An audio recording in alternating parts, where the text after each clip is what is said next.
tuvo su Navidad, oiga, recibió lo que quería, Santa Claus le trajo lo que pidió, o el niño Jesús, o ¿qué pasó? ¿Se reunió con su familia? ¿Cómo estuvo? Escríbame aquí en @HeraldoTV o en @LuisCárdenasMX. Oiga, hoy vamos a dejar la grilla un poco de lado. Además, acaba de ser fiestas, hombre, viene el fin de año. Relajémonos un poquito. ¿Sabía usted que en estas fechas incrementan pues depresiones, tristezas? Hay un asunto también en donde uno de repente como que no se halla. Muy buenas noches. Yo soy Luis Cárdenas. Esto es Contracara y sí, hoy vamos a hablar de la depresión de Navidad y también de los propósitos de fin de año. Comenzamos. Al final del año hacemos un balance natural de cómo nos fue. Es un cierre de a ver cómo me fue en el año. Tenemos la esperanza de que nos vaya mejor el siguiente, pero muy frecuentemente no salimos bien librados de la evaluación. Siempre nos quedan cosas por hacer, kilos por bajar, cosas por aprender, que juramos el año pasado que lo íbamos a lograr. Y como pues hay años que son complicados, como los años de pandemia, por ejemplo, que nos van dificultando ciertas cosas, hay ciertas pérdidas que se van presentando a lo largo del camino, ¿no? Pérdidas importantes o pérdidas que pueden ser reposicionables como perder un trabajo o una relación. Les recuerdo, @HeraldoTV o @LuisCárdenasMX. Estamos en todas las redes sociales. Y sí, hoy vamos a platicar de esto que le llaman depresión navideña, depresión de fin de año. Y también pues, algunos tips para sentirnos un poco mejor y para lograr los mentados propósitos de año nuevo que tenemos todos y todos los años. Le doy la más cordial bienvenida, en esta noche a Esveidi Aburto. Perdóname, Esveidi. Dije mal tu nombre, ¿verdad? Bienvenida, doctora. ¿Cómo estás? ¿Qué tal? Muchas gracias por la invitación, Luis. Me puedes decir Esve. Esve, bienvenida, Esve. Mil gracias por estar aquí con nosotros. Está también con nosotros, usted lo ubica muy bien, la doctora, la psiquiatra Guadalupe Rojo, que ya ha estado aquí en varias ocasiones. Lupita Guadalupe, doctora, bienvenida. Muchas gracias. Gracias. Mil gracias por estar aquí con nosotros. Y está también el día de hoy el doctor Rodolfo Lozano, terapeuta también. Bienvenido, doctor. Mil gracias. Luis, muchas gracias. Pues muy contento de estar aquí. Creo que es un temazo maravilloso. Es una oportunidad maravillosa para entender, ¿no? De dónde viene, sobre todo después de que se acaba la magia, ¿no? De la Navidad, empieza a aparecer para muchos el caos de la Navidad. Son fechas harto complicadas. A mí me llamó la atención descubrir que existe, no sé si exista médicamente hablando o científicamente hablando, pero sí existe al menos muy clara el término de depresión navideña. La gente se siente triste, la gente se siente en muchas ocasiones muy estresada. Hay personas que no ven mucho a su familia y les estresa ver a su familia. Hay otros que al contrario sienten ahí un asunto de desapego. ¿Qué es la depresión navideña? No sé, Esbe, si podemos describirlo de alguna manera. Sí, claro. Luis, yo podría describir la depresión navideña como un estado de ánimo en el cual, pues bueno, viene la nostalgia, ¿no? Viene la nostalgia como del impacto, ¿no? De lo que ya se va, es como elaborar el duelo de lo que ya se va y de lo que se viene, ¿no? Es esta parte también de tener como qué tantas expectativas y objetivos de año nuevo tenemos. Y creo que también son fechas difíciles, Luis. ¿Por qué? Pues por la pandemia. La pandemia ha dejado hasta cierto punto pues impacto tanto emocional, social y pues sí, son fechas difíciles. ¿Cómo existe esto clínicamente hablando desde la psiquiatría, doctora, por ejemplo? ¿Pasa más en estas fechas que está deprimida la gente? Clínicamente hay un diagnóstico muy interesante que se llama que es por seasons, por etapas. Y bueno, pasa por más ¿no? Por temporada. Se relaciona más con la falta de luz. Por ejemplo, en lugares nórdicos, pero al tener poca luz, baja la melatonina, baja la serotonina y es esto, ¿no? Se ve un patrón estacionario súper claro. En invierno hay un aumento de depresiones y conforme va saliendo el sol, conforme los días van siendo más largos, baja esta depresión cíclica. Y el tratamiento es con luz UV, o sea, como con lámparas que simulan la luz solar. ¿En serio? O sea, ya, ¿y eso ayuda a las personas? Sí, sí. ¿Y cuando son en otros hemisferios? O sea, ¿no hay menos depresión navideña en Argentina, por ejemplo?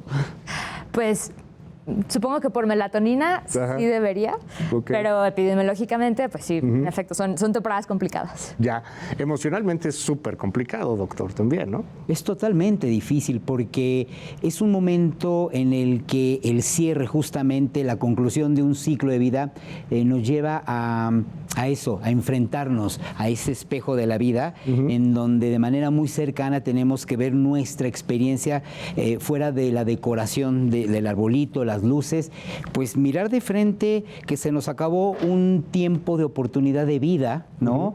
Y que detrás de eso estaban los sueños, muchos de esos sueños que un año atrás fueron parte de la emoción de empezar un ciclo en donde el peso, el dinero, el trabajo, las oportunidades, las grandes metas no se lograron.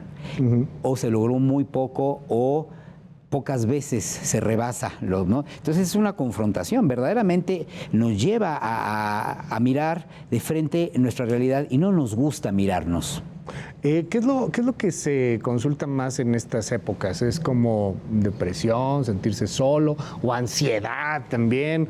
Cuando llega la gente al consultorio, si es que llega al consultorio, porque también hemos platicado aquí muchas veces, la gente no quiere ir a los consultorios, la gente luego no quiere ir con un terapeuta, mucho menos con psiquiatras o con psicólogos, etcétera. Pero ¿qué es lo que pasa más en estas fechas? ¿Acuden por qué? Ok, mira, Luis, al menos desde mi experiencia, lo que lleva de la pandemia, a mí me han tocado casos de pérdidas. De pérdidas precisamente empieza desde noviembre, enero, febrero, precisamente por COVID.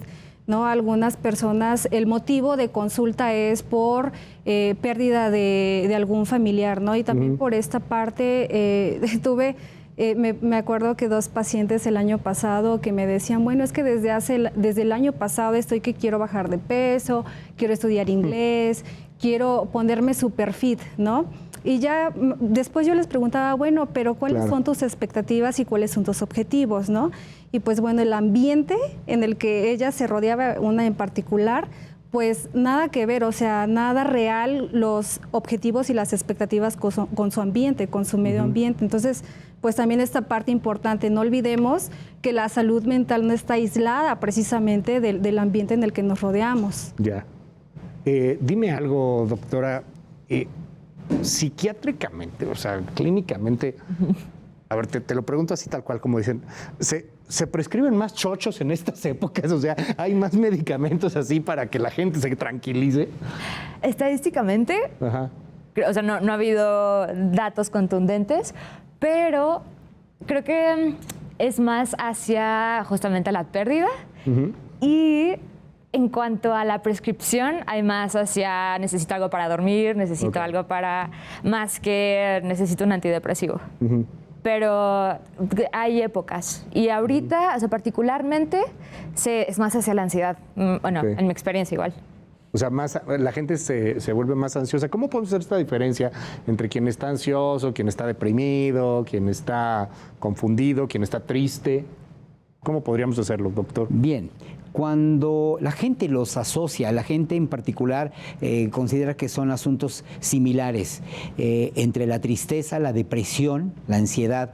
La tristeza es un estado muy común y normal, ¿no? Cuando hay una cierta desilusión y sentimos un desánimo prácticamente, es, digamos, muy fácil reconocerlo.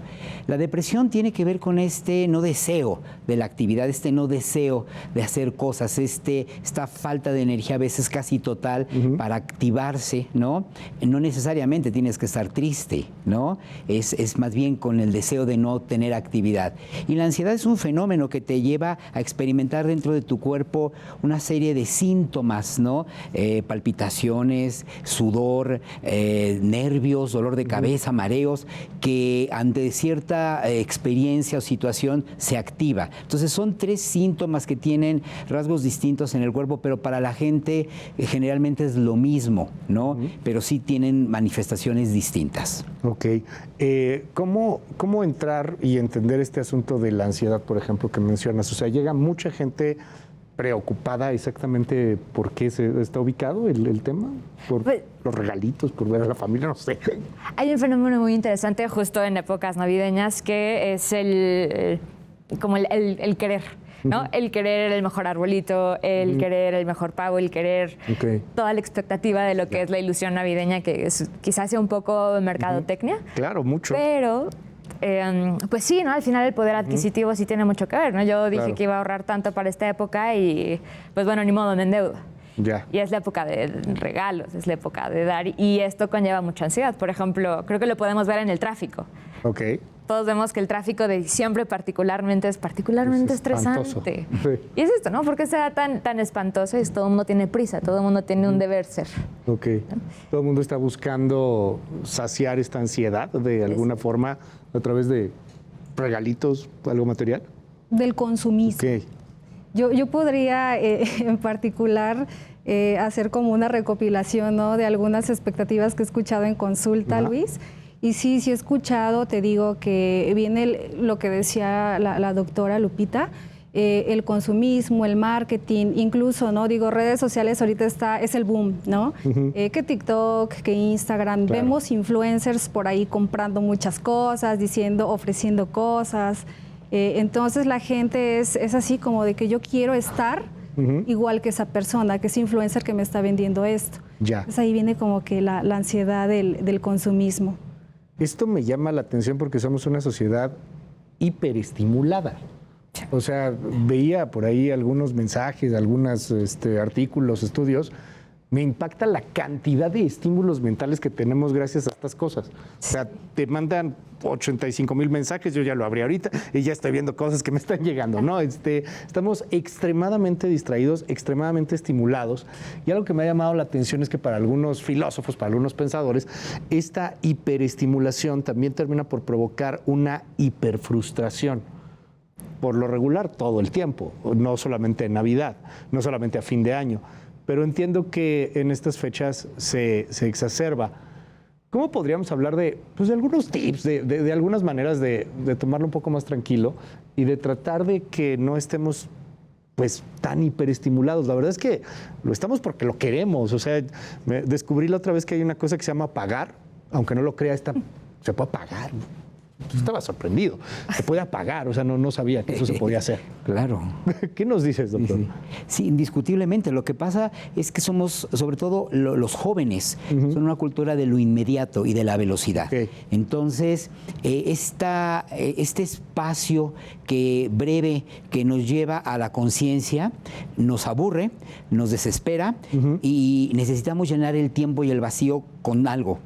Y la Navidad es una experiencia de muchos estímulos, sobre todo amorosos, familiares. Yeah. Y no estamos acostumbrados a eso y nos duele más. Paradójicamente se siente más y no queremos sentir. Somos una cultura de la tecnología en la que sentimos a medias, en el sentido de solamente por encima, y los estímulos visuales, auditivos, gráficos nos llenan y nos estorban, ¿no?, para poder entrar en lleno. Una época de Navidad representa conciencia con el otro, mi mamá, mi papá, y de repente al entrar al programa dijiste, o la angustia de ver a la familia cuando, sí, ¿no? Claro. La paradoja es justamente, sin ti me siento bien, contigo me pasa todo. Entonces somos una cultura de la ausencia. En una época de tanta comunicación estamos más solos que nunca, estamos más aislados y no sabemos estar con el otro. Entonces, cuando se reúne la familia, cuando estamos todos en Navidad, es demasiado, es abrumador, nos queremos ir porque ya no soportamos el ruido, las personas, y nos vamos a encerrar otra vez a nuestra habitación con nuestro celular, quien nos ayude a sobrevivir. Una cultura de la ausencia, una cultura de la soledad, una cultura del ensimismamiento, inclusive hasta de la negación del otro, ¿no? De alguna u otra manera. Así es. ¿Cómo lo ves, doctora, desde la psiquiatría en particular? En la psiquiatría ahorita está muy interesante porque hay toda una revolución sobre si se podría llamar una adicción al teléfono. Ok. Y también hay muchísimos estudios que, en efecto, ¿no?, de TikTok, Instagram, están diseñados para que te vuelvas adicto a ellas. Claro. Entonces es esto, ¿no? El poder de voluntad del 50% y el otro 50% es que te llegue una notificación de que acaba de salir un videojuego nuevo. Ok. Entonces, pues sí, ¿no? Como toda adicción, vienen los picos de dopamina. Y se ha estudiado que el mayor pico de dopamina en realidad no es la sustancia, no es el juego, no es el teléfono, sino es la anticipación de que ya lo vas a tener. Y con eso juega muchísimo el marketing. Como ya solo faltan 15 días para que salga el videojuego. Y eso te da dopamina. Entonces, más que quizá tener el poder de voluntad de apagar el teléfono, de controlarlo, es controlar este impulso dopaminérgico de hacerte o tener inmediatamente. Pero te están bombardeando constantemente, ¿no? O sea, una y otra y otra y otra y otra y otra y otra vez. Y es mandarte pequeñas dosis de dopamina, lo entiendo así, todo el santo día. Sí. Una y otra y otra y otra vez. Sí. Te vuelves adicto, ¿no?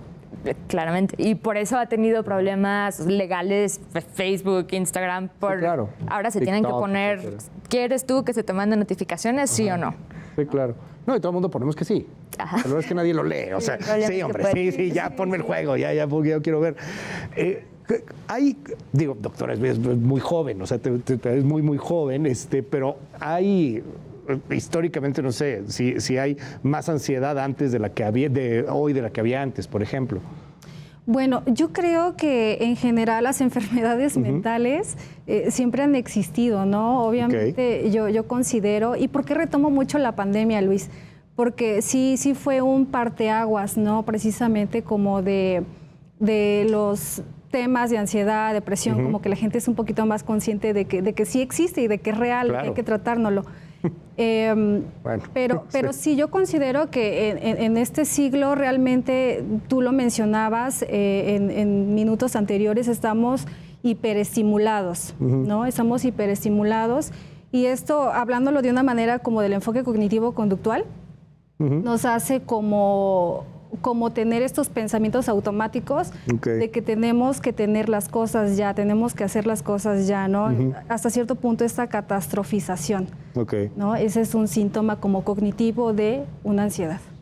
O sea, si no lo tengo, ¿se acaba el mundo? Fíjate, acabas de emplear una pregunta que nosotros, bueno, en el enfoque cognitivo-conductual, le llamamos cuestionamiento socrático. ¿No? Y es así como a través de preguntas reales a tu ambiente vamos como reduciendo, desbaratando este pensamiento catastrófico, esa distorsión cognitiva. Cuestionamiento socrático, así como mayéutica, así de preguntar y preguntar y preguntar y preguntar hasta donde Sí. Pero digo, o sea, porque para todas las personas que nos ven, que nos escuchan en estos momentos, ¿qué les podríamos decir, a lo mejor desde ese enfoque, ¿no? Cognitivo-conductual, como para tratar de llevártela más relax, tratar de tranquilizarnos. Y yo entiendo que no hay respuestas fáciles. O sea, lo ideal sería que pudiéramos acudir todos con especialistas y lo ideal sería que pudiéramos quitarnos tabúes y telarañas. Pero, ¿qué es lo que se puede recomendar para alguien que a lo mejor nos está viendo en este momento y que el día de ayer, el día de antier, en Nochebuena, pues se la pasó para el perro, ¿no? O sea, ¿qué le decimos a esa persona? Ok. Tú me mencionabas desde el enfoque cognitivo-conductual, desde la psicología clínica, ya también el doctor me va a ayudar, quizá desde su enfoque, a contestar esa pregunta. La doctora y ahorita todos, claro. Yo les sugeriría, yo siempre he dicho, siempre hay que ser, nuevamente vuelvo con la frase de que la salud mental, nuestra salud mental no está aislada de nuestro ambiente y cada caso es muy particular, ¿no? Quizá a mí me gustaría como generalizar, ¿no? Pero cada caso es muy particular. Yo les diría que fueran muy observadores y muy analíticos con lo que está sucediendo en su medio ambiente. ¿Cuál es mi disponibilidad económica? ¿Cuál es mi disponibilidad social? ¿Cuál es mi disponibilidad cognitiva?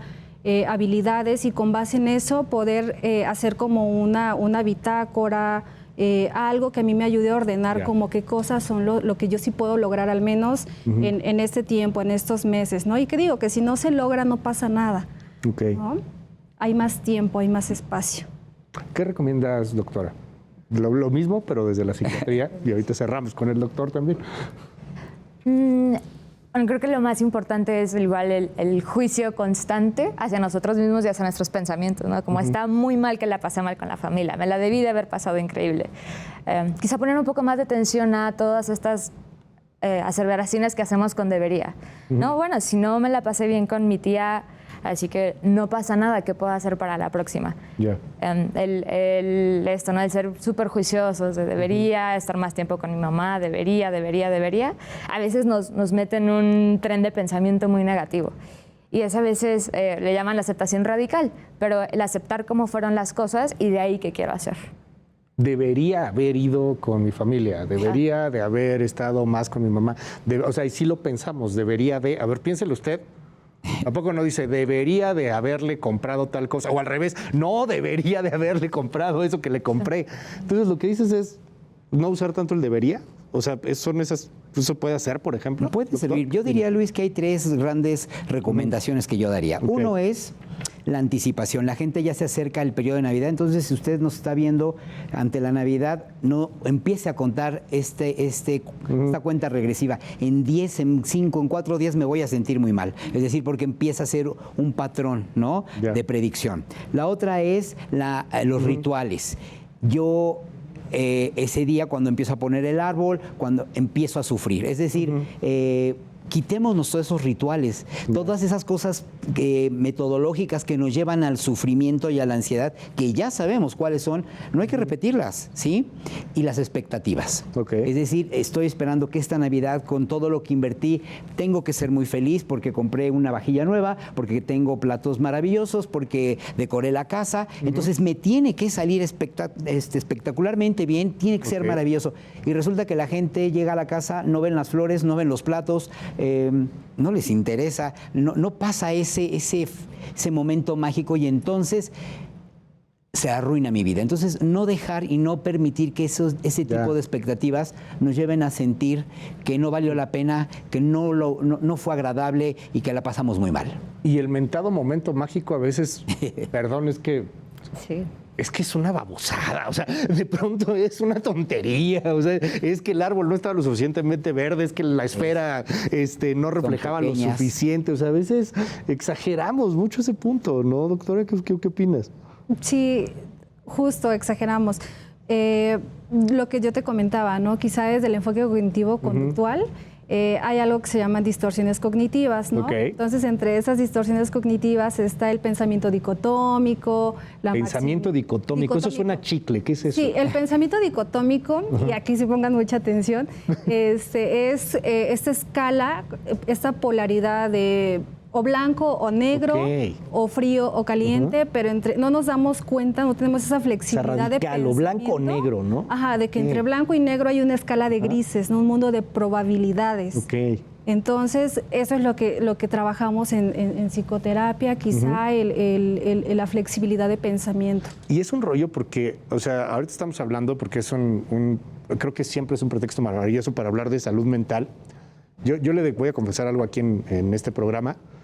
Usted sabe que aquí hablamos de muchas cosas, hablamos de grilla, hablamos de política, nos traemos aquí o sea, eso nos dedicamos los periodistas. Y cuando alguien se atreve a hablar de salud mental, te empiezan a decir, es que ¿por qué hablas de esos? No son temas, eso es de revista, eso déjalo. O sea, es muy triste que estemos metidos en este tipo de asuntos, porque creo que es verdaderamente una epidemia de ansiedades, de depresiones, de tristezas las que estamos viviendo. Y lo que mencionas me llama la atención porque siempre tenemos este tipo de pensamientos como catastrofistas, como radicales, pero yo insisto, en estas épocas, híjole, es que afloran, está cañón. Sí. Hay una cosa muy interesante que justo nuestro núcleo familiar es donde aprendemos las primeras interacciones sociales, ¿no? Cómo se me debo llevar con las mujeres, cómo me debo llevar con los hombres, ¿no? Y esto lo extrapolamos al mundo real a lo largo de toda la vida.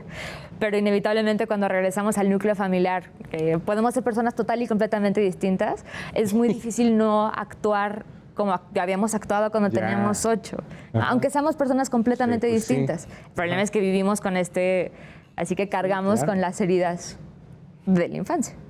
O al revés, ¿no? También pasa al revés, o sea, con las alegrías de la infancia. También. Regresar y revivir esos momentos tan bellos que pudieron haber sucedido. Así es, sí, sin duda es una oportunidad. Cada quien decide, pero si tu historia infantil fue una historia agradable, ¿no? Generalmente hay una proyección en la que colocas sobre tus hijos, sobre todo los que tienen hijos pequeños, toda una magia, toda una ilusión.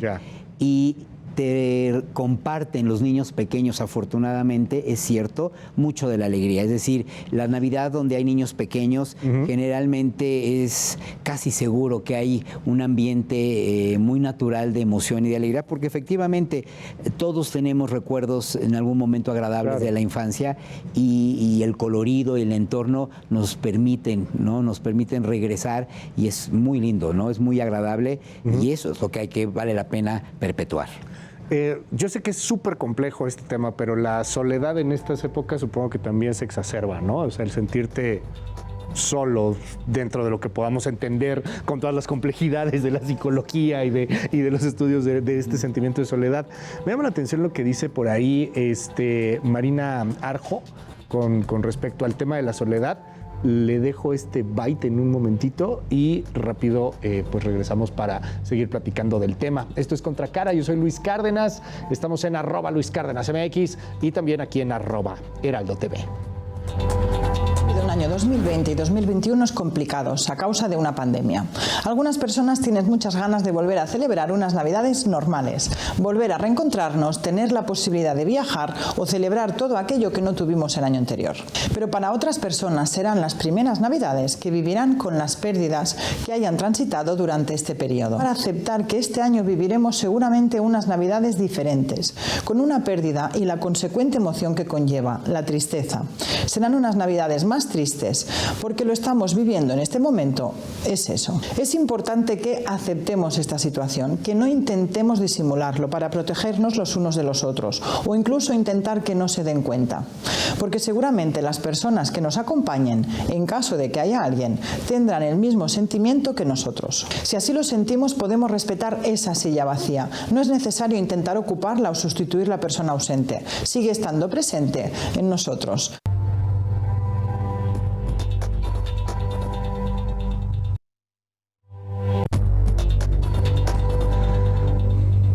Esto es Contracara, estamos en Heraldo Televisión, yo me llamo Luis Cárdenas y sí, acaba de pasar la Navidad. ¿Cómo se la pasó, oiga?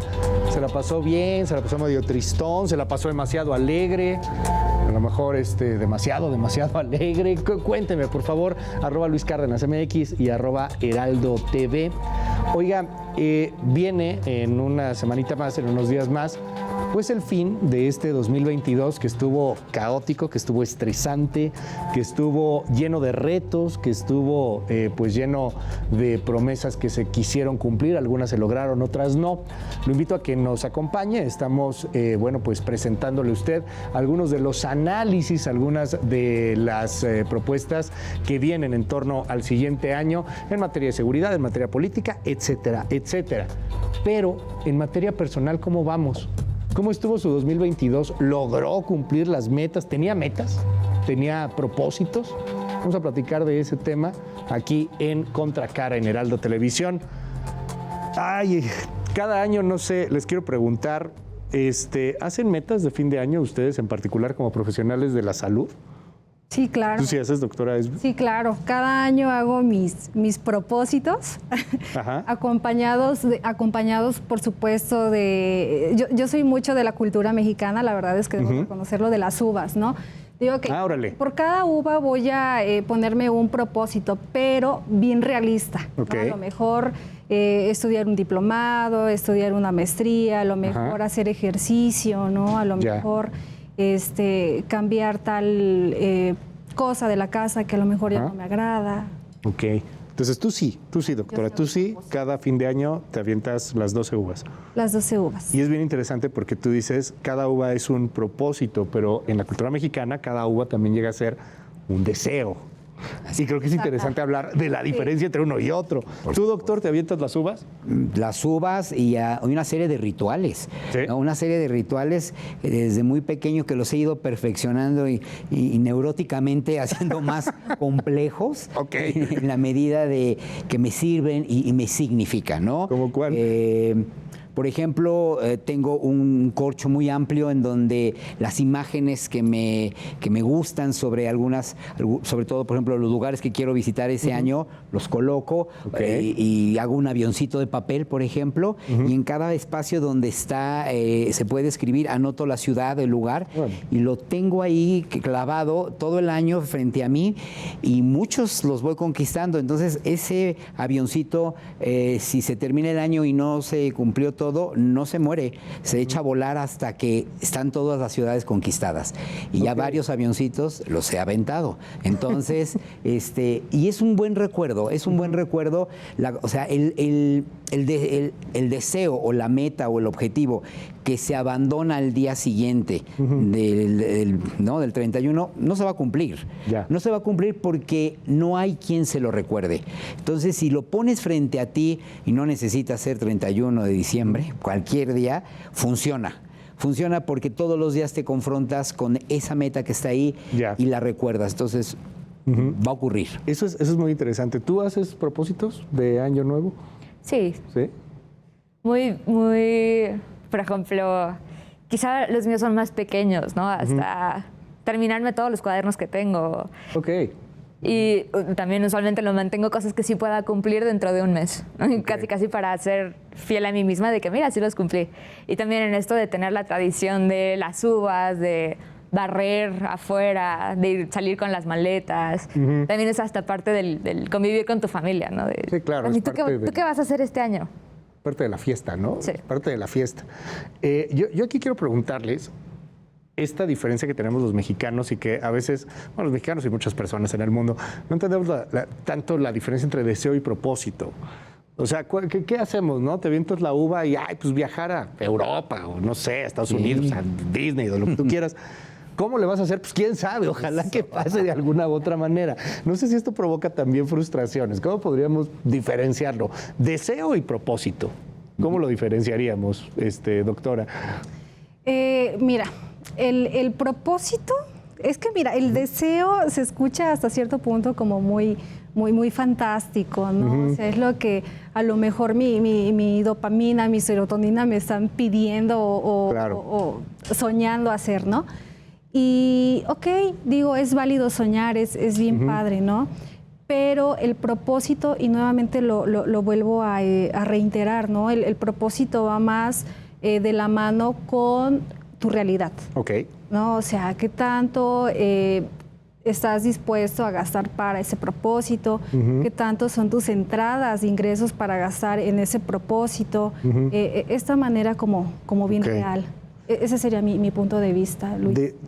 ¿Cómo hacer que esos deseos se hagan realidad? Bien, bueno, pensando en que el deseo es solamente una petición lanzada al universo sin ninguna conciencia de mi esfuerzo, exactamente. Ya decreté, ¿ya qué más quieren? Nos deja sin ningún compromiso, ¿no? Para hacerlo. El propósito tiene una estructura muy bien definida, ¿no? Dentro de esta realidad, ¿no? Uno establece un tiempo para su realización, una forma y una secuencia metodológica del paso 1 al paso 2 o al paso 10, ¿sí? Y hay un tiempo y una conciencia que nos lleva cada semana o cada día a recordarnos qué estamos haciendo o qué hicimos hoy. Entonces, cuando hay un propósito bien definido, con un alcance en tiempo, con las condiciones puestas, y hay alguien que está alerta todo el tiempo siguiendo, las probabilidades son muy altas para la realización de este proyecto, de este propósito, porque no es a donde él quiera ir, es a donde yo lo quiero llevar. Y en la energía que le ponga, la velocidad con la que yo trabaje, así se manifiesta. Fisiológicamente pasa algo muy interesante, me imagino, porque cuando uno tiene estos deseos y estos propósitos al principio de año, pues tienes un friego de motivación, pero cañón, ¿no? O sea, los mejores momentos de los gimnasios es diciembre, enero, febrero, marzo ya empieza a bajar un poquito. ¿Por qué baja esta motivación? O sea, ¿qué sucede? Y hablemos pues de lo que nos mencionabas hace rato, ¿no? De estos shocks de dopamina, de distintas sustancias en el cerebro que nos hacen sentir que en algún momento nos podemos comer el mundo, pero después va bajando y ya por ahí de abril se nos olvidó. Pues es muy interesante porque la motivación sí es muy importante para iniciar, pero para realmente tener o cambiar un hábito se necesita constancia más que motivación. Entonces en esto, ¿no? En enero, febrero todos estamos llenos de motivación y de muy buenas intenciones. El problema es que en marzo ya no hay tanta motivación. Creo que aquí la gran recomendación sería hacerlo constante. No hacerte maratonista en enero, sino quizá correr 5 kilómetros para junio. Y es esta gran hack del cuerpo, ¿no?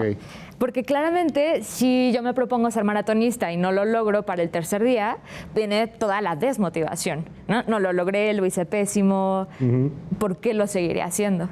En cambio esto, ¿no? Poner metas o propósitos bastante reales y en límites, te da ese pequeño, aunque sea un 1% de dopamina, de que mínimo te pusiste los tenis e intentaste salir. Un poco protegiéndote contra la desmotivación de que no bajaste 20 kilos en enero. Ok, y esto es importante porque creo que no estamos conscientes o no nos comprometemos a hacer todo lo necesario para ese sueño o ese propósito que tenemos, ¿no? A mí me encantaría ser cantante de rock. Y me imagino siendo cantante de rock y me imagino en un estadio y la gente gritando y ¡oh, qué padre, wow! Pero eso me encanta, todo el proceso de aprender a tocar la guitarra, aprender a cantar, dedicarle horas y horas y horas y horas al tema, frustrarte, quedarte sin una chamba, estar sacrificando, pues a lo mejor no es tan consciente, ¿no? Y termina uno frustrado porque pues ya no es cantante de rock, ¿no? Aunque tú querías ser cantante de rock, estás enamorado de ese final, pero no estás dispuesto a aventarte toda la bronca. Tú lo decías hace un rato y me encanta cómo lo mencionabas. Ok, queremos ir de viaje. Pues sí, pero a ver, ve si te alcanza, si tienes cómo hacerle, si vas a ahorrar. ¿Qué podemos hacer ahí? O sea, ¿cómo dejar de pronto o entender si realmente estamos enamorados solamente del resultado y dispuestos a echarnos todo lo que representa llegar a esa meta? Ok, Luis. Mira, fíjate, a mí me gustaría hacer mención de algo bien interesante y también me gustaría escuchar a la doctora Lupita y al colega en este sentido, ¿no? De que a veces pasa que la gente dice, ok, quiero a lo mejor ir a tal estado de la República, ¿no? Después me lanzo a las grandes ligas y quiero ir a tal país, ¿no? Pero a lo mejor entre esos grandes objetivos o propósitos está que me tengo que titular, ¿no? O está que tengo que pasar el examen de inglés o que tengo que hacer cosas académicas o laborales, ¿no? Y de repente viene la frustración porque ya estoy pensando en los grandes objetivos, pero todavía no logro los pequeños, ¿no? O estoy pensando en los pequeños y todavía no empiezo los grandes, ¿no?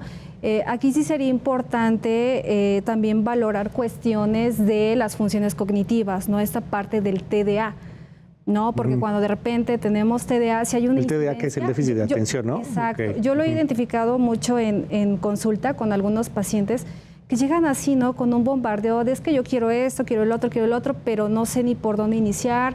Estoy iniciando algo y de repente ya se me fugó la idea. Claro. Entonces, haciendo el análisis, quizás haciendo la evaluación, identificamos que tiene un trastorno de déficit de atención. Ok. ¿No? Y además con hiperactividad o nada más con inatención, ¿no? Y es ahí cuando a lo mejor, pues sí tiene mucho que ver la salud mental y psiquiátrica, ¿no?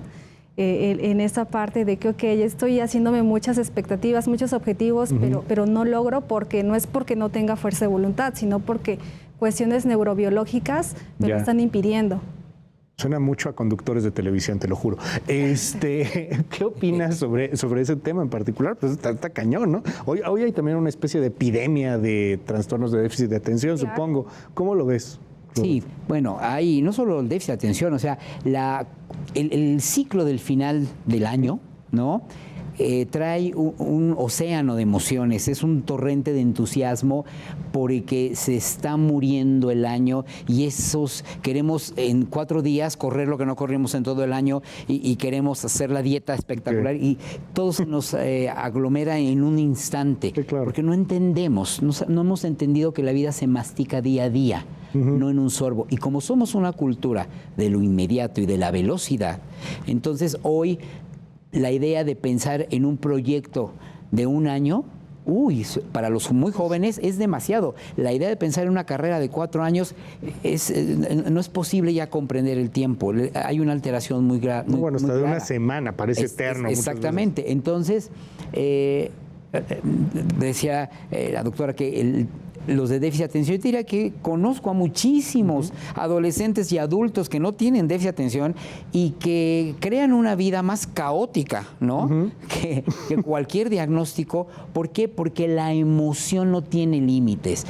Cuando se desborda el entusiasmo, cuando se desborda la pasión, cuando se desborda los sentimientos, no importa la edad, no importa el diagnóstico, la gente tiende a ser caóticamente, sin forma, ¿no?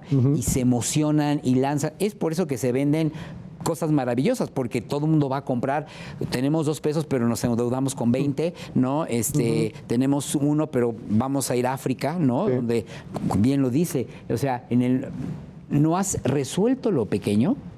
Y los grandes objetivos son los que te llaman la atención, que somos una cultura hambrienta de emociones, somos una cultura muy insatisfecha y queremos todo o más. Hambrienta de emociones, hiperestimulada, en un momento en donde parece, y no quiero ser así como nostálgico, ¿no? Pero pareciera que los tiempos anteriores eran mejores. Porque hoy sí, francamente, parecemos desbordados en emociones. Lo vemos en el entorno político, social, económico. Esto debe de tener alguna razón también fisiológica desde la ciencia. ¿Hay alguna respuesta, estudios que se estén haciendo? O a lo mejor se está haciendo inclusive de manera, adrede, ¿no? O sea, vende muy bien, la emoción vende muy bien. A ver, ponte a pensar 3 veces si compras la cosa, ¿no? Claro, ya cuando te tomas el tiempo para pensarlo, quizá no es tan buena idea. Sí, claro. Por lo regular ya la compraste. Sí. Así es. En cuanto a la emoción y a la necesidad de sensaciones, sí creo que ha sido más, justamente por el recuerdo constante de que no tienes, ¿no? De que no tienes esa nueva cosa que te está diciendo Amazon. Pero en cuanto a neurobiológicamente, también está pasando algo muy interesante que es como la teoría de masas, ¿no? Siempre quieres lo que tiene el otro. Y bueno, después de tanto tiempo en pandemia que quizá vivimos un poco más aislados, ahorita es en esta cosa de ser hambrientos por las emociones, también es el hambriento por compartir, por ser, por tener lo mismo que el otro. Entonces, pues sí, ¿no? Al final es dopamina, ¿no? ¿Qué me está causando satisfacción inmediata independientemente de que lo necesito, ¿no? ¿Qué me está causando satisfacción inmediata independientemente de que me vaya a endeudar 500 años por esto? Esto a lo que hace referencia la doctora Eddy de los trastornos de déficit de atención pegan mucho a fin de año con respecto a no alcanzar las metas, y no solo por las metas de fin de año, sino por la vida en general, ¿no? O sea, el poder organizarte, el poder alcanzar y tener factores muy definidos, caminos que seguir. Es que el diagnóstico de trastorno por déficit de atención es un diagnóstico clínico y que ahora se ha vuelto muy, muy taquillero.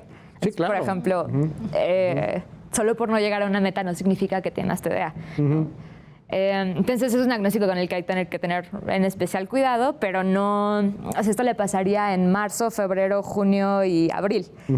Sí, claro. Y usualmente lo que hacemos son estrategias, ¿no? Y curiosamente los pacientes con TDA adultos a veces son los más ordenados. Como han vivido con esto desde chiquititos, ya saben que se tienen que sentar en su agenda todos los lunes a planear la semana.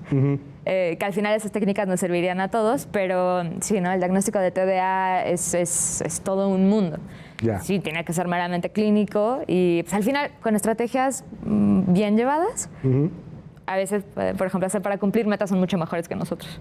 Mira, pues interesante ahí ese punto. Estamos ya casi a punto de cerrar el programa y le agradezco mucho las preguntas que nos está haciendo llegar en @LuisCárdenasMX y también en @Heraldo Televisión, aquí en @Heraldo TV o en @Heraldo de México. De verdad, muchas gracias. Y bueno, pues hay algunas preguntas que vale mucho la pena tomar en consideración. Bueno, por ejemplo, esta se repite mucho. ¿Cómo hacer una lista de propósitos que verdaderamente cumplamos? ¿Quién quiere responder? Voy a ir rápidamente. Bueno, doctor. Ok. Una lista. Se peleen. Aquellas que primero nombrar todo lo que queremos, hacer una lista rápida y después empezar a ponerle la mitad. Es decir, voy a ahorrar 100,000 pesos el siguiente año. Ponle la mitad, 50,000. Y ahí creo que sería un muy buen estándar. Es decir, voy a bajar 20 kilos, llévalo a la mitad, 10. Entonces, creo que si lo cortamos todos los planes a la mitad, en automático es una muy buena recomendación para hacerlo mucho más concreto y mucho más real. Nos escribe aquí una persona desde hace rato. Hablan mucho del estrés de estar con la familia. ¿Qué pasa cuando uno tiene que pasar estas fiestas en soledad, que fue el caso de esta persona? Ok, bueno, sí es algo muy complejo, es una pregunta muy compleja, porque digo, quizá hay que evaluar, ¿no? ¿Qué tanto ella ha estado como acostumbrada, ¿no? A tener esta unión familiar desde la infancia, ¿no? La infancia sí es un parteaguas importantísimo. ¿Qué tanto yo estoy acostumbrada a tener un vínculo familiar o qué tanto estoy acostumbrado a pasar más momentos de soledad, ¿no? Y creo que también se debe bastante a los rasgos de personalidad, rasgos y estructura de personalidad. Ya. Supongo que es más difícil cuando, vamos a suponer, una persona ha pasado toda su vida con su familia y de repente por alguna razón, pandemia, por ejemplo, muertes, por desgracia, ausencias, pues de repente ya no lo vas a pasar con alguien, ¿no? Lo pasas solo, más en estas épocas y en estos países como México, en donde, híjole, son épocas obligadas en donde todo el mundo tiene que ver a la familia. ¿Vale la pena acudir con quién ahí en ese momento? Okay. Ahí creo que depende justo del síntoma, ¿no? Algo que también es importante, satanizamos a veces un poco la soledad, como el debería pasarla con toda la familia. Sí, hay claro. veces que no, ¿no? O sea, dependiendo, siendo muy honesto con uno mismo, si quiero o no, y por qué, ¿no? La otra es que también con esto de la soledad a veces nos da mucho miedo el ir con los demás, ¿no? Ya porque me peleé, entonces ya no puedo regresar con la tía y pues ya mejor no le hablo. Ahí creo que la cosa sería el perder el miedo a ser juzgado, perder el miedo al que dirán, perder el miedo a acercarse. Y igual con respecto a estrategias, justamente para la soledad, siempre es buscar redes de donde se pueda. Amigos, tíos, primos, gente nueva. Y ese es un buen tema, digo, en algún momento tocarlo, pero el asunto de la satanización de la soledad, ¿eh? Digo, perdón, pero yo soy el Grinch, soy la peor persona en realidad, en serio. Vea mis redes, soy un Grinch. Una de mis mejores navidades fue con un pollito frito viendo la tele, se lo juro. Pero bueno, es tema mío. Y aquí voy a aprovechar, ¿no? Digo, de una vez, vámonos al diván. Está muy satanizada, ¿no? La soledad también en estas fechas, pero en general, y en países más como México. Totalmente, Luis. O sea, la soledad, hay dos características que hay que distinguir. La soledad, que es esta experiencia de estar solo, pero sintiéndome productivo, completo en mí y conmigo. Y hay un sentimiento de desolación, que es el impacto de estar solo, pero ya negativo. Entonces, es muy distinto. La soledad per se es una experiencia que engrandece, que da fuerza, que da poder al individuo. Y la desolación es una experiencia caótica, es donde la gente verdaderamente lo sufre.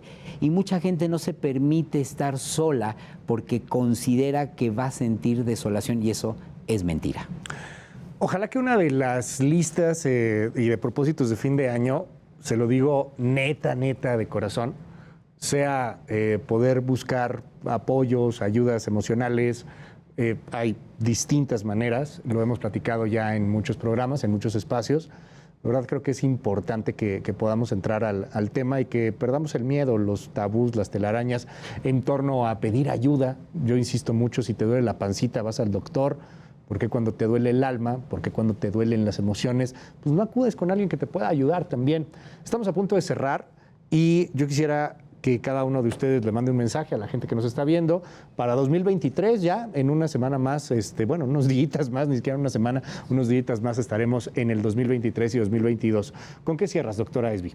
Bueno, yo cerraría sugiriendo que tus metas, tus objetivos y expectativas trates de hacerlas lo más reales a tu ambiente, a tus posibilidades y tus alcances.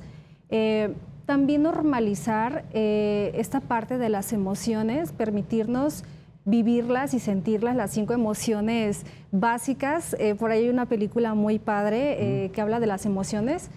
No se vale hacer anuncios, ¿verdad? No, sí, hazlo, sí. Se llama Intensamente la película. A mí me gusta mucho porque nos habla de cómo es que, para qué nos sirven cada emoción. Okay. ¿No? Es válido también que si tuviste una pérdida por pandemia o por alguna otra situación, trataras de buscar este apoyo, ¿no? Este apoyo terapéutico, tanatológico, que finalmente te va a ayudar a tener un proceso de adaptación, porque ese es el duelo, un proceso de adaptación lo más saludable posible. Muchísimas gracias, doctora. Mil gracias por estar aquí con nosotros. ¿Con qué cierras, doctora Guadalupe Rojo? Creo que un mensaje corto, pero sería como nada más ser amables consigo mismos. Eso es bellísimo, ¿no? También. O sea, ser amables consigo mismo, primero. Sí, claro, ser amables consigo mismos. Ese es uno de los momentos más difíciles, ¿no? ¿Con qué cierras, doctor? Pues a unos días de que acabe el año, imagínate que tu vida es un pastel, córtalo en varios pedacitos, una parte es la familia, una parte es lo social, uno lo laboral, uno lo personal, una parte son las metas ideales, los sueños, y pon una meta por cada rebanada. Que tengas 8, 6 metas nada más, muy concretas, porque eso es equilibrio en la vida. De nada sirve todo para el trabajo, todo para la salud, nada para el otro. Entonces, divide tu vida en pedacitos importantes y haz una de cada una y tendrás una vida, un feliz 2023 extraordinario. Muchísimas gracias. Gracias a todos por estar hoy aquí con nosotros en Contracara, pero sobre todo gracias a usted. Ya nos volvimos a desvelar y ya falta menos para que se acabe este 2022. Pásela increíble. Yo me llamo Luis Cárdenas. Nos vemos muy pronto. Bye bye.